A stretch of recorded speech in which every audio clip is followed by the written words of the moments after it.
North Carolina budget cuts resulted in the loss of the state's Teaching Fellows Scholarship. Later on, we'll see how this affected high school seniors.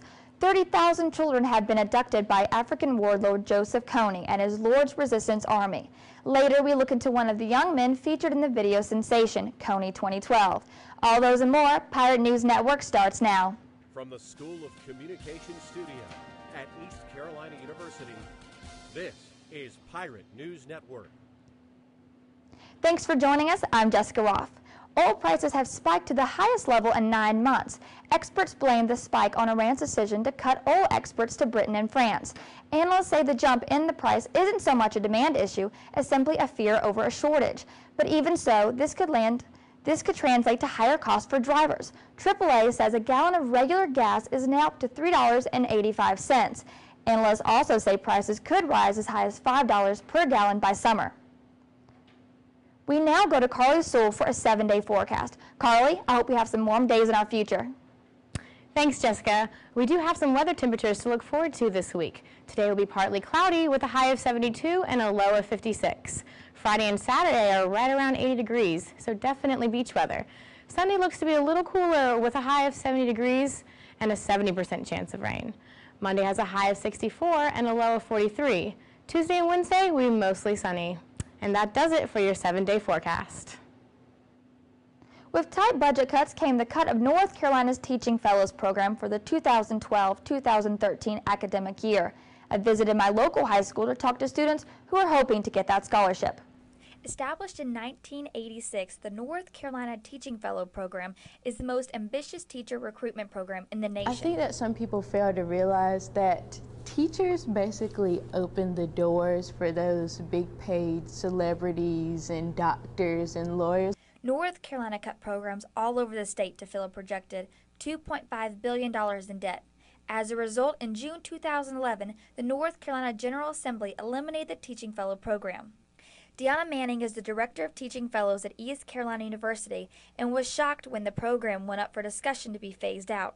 Do they understand the extent of what our program does and what it offers? We think a lot of people outside of the institution or outside of our program see it merely as a financial program, that it just provides resources for students to come to school or money for students to come to school, and they don't understand the programmatic aspect. The North Carolina Teaching Fellow website explains the phase-out program by stating high school seniors who will graduate in June 2012 will not be able to apply for the scholarship.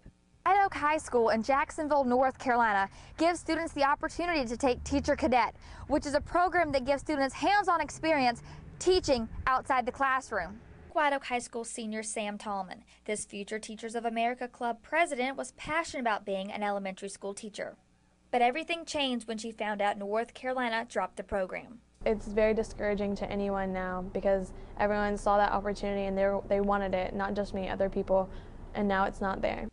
White Oak junior Kadisha Jones feels the same way.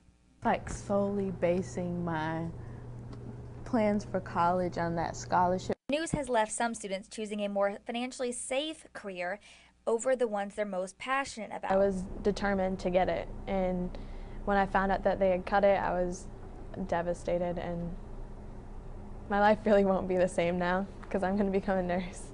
Carson Shepard, a freshman teaching fellow at ECU, isn't surprised to hear students career swapping. Money is going to decline or decrease the quality and quantity of teachers in North Carolina, plain and simple. Carson graduated in 2011, the last class eligible for the scholarship. It upsets me that nobody else is going to be able to use this program. I mean, it's meant wonders to me, and it just doesn't make sense to me. The program has a $13 million annual budget, which gives hundreds of students the opportunity to go to college by teaching 4 years in North Carolina after they graduate. I'm Jessica Roth, The Source. The activists behind the controversial Kony 2012 video are now defending themselves. More than 70 million viewers across the world have watched the video on YouTube, but the motives behind it have been hotly debated and include a response by the nonprofit Invisible Children Group. They say they want to be transparent about their finances and their goals. The original video chronicles the terrors perpetrated by the LRA, especially on children. David McKenzie has been to Uganda to speak with one of the young men featured in Kony 2012. He has this exclusive interview. You may recognize this face, But Jacob Achaye was a lot younger then. You go to school here? Yes. Yes, that's how you know English so well. I know. Yeah.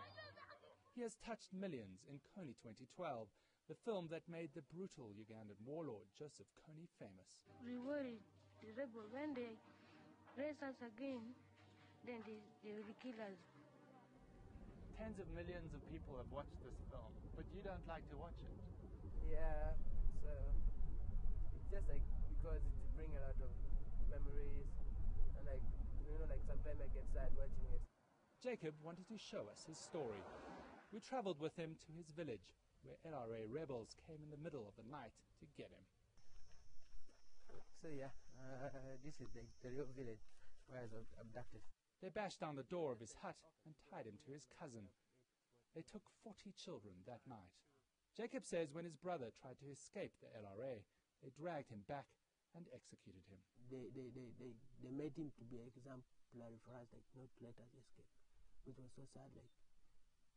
Like seeing him being slaughtered in front of us. It's hard. It's really hard. It's very hard. Jacob knew he had no choice. He had to escape. And a few days later he did. He ended up in Gulu, huddled with other children, still fearing for his life. During the reign of Joseph Kony, Jacob and other children would stream into the town of Gulu at night so they could stay safe. They slept together in what was called night shelters. They became night commuters. But things have changed. Now, after more than 5 years of peace in northern Uganda, the night shelter is a bus stop. Children move freely, day and night. And many say the campaign to capture Kony is just too late. But not Jacob. If it is still happening up to now when we're talking, people are still like dying even now. There's kids being abducted up to now. Then why is it still late? It's not too late. It's not late. The LRA has left Jacob's village and has taken its brutality to other countries. But he says that justice must be done for what was done to all of Kony's victims, and what was done to his brother. Ben McKenzie, CNN, Koro, Uganda. Greenville's off-leash dog park, located on Ash Street, has been a great place for all Greenville canines and their owners. As a result of the first park's success, a new dog park is undergoing the first phase of design on Port Terminal Road off of Highway 33. They're so cute. Sleeping pills may help you get some shut-eye, but some of those medications may be linked to a shorter lifespan. That's according to a study in the British Medical Journal. Researchers found people who popped just 1 to 18 prescription-strength sleeping aids annually had 3.5 times the risk of early death than those taking no sleeping pills. The increase jumped 5-fold for people who took 3 sleeping pills or more per week. Well, if your kids play active video games like Wii Fit Plus or Dance Dance Revolution, they may not be getting as much physical exercise as you think. A new study in journal Pediatrics says there's no evidence children playing those video games are more active than those who play stationary ones.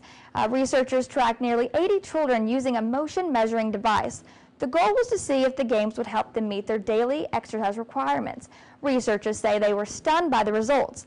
They expected to see a substantial increase in physical activity. The team's lead researcher says he couldn't tell if the kids were playing less energetically or if they became sedentary later in the day to compensate for working out with the games. Well, a South Texas family is in a fight with the homeowners association over a 6-month-old red kangaroo named Mike. The association says the animal doesn't belong in the neighborhood and needs to go. The Houston family says the little Roo is being trained to one day help disabled adults. Well, that does it for us. Thanks for watching Pirate News Network. I'm Jessica Roth. Take care. From the School of Communication Studio at East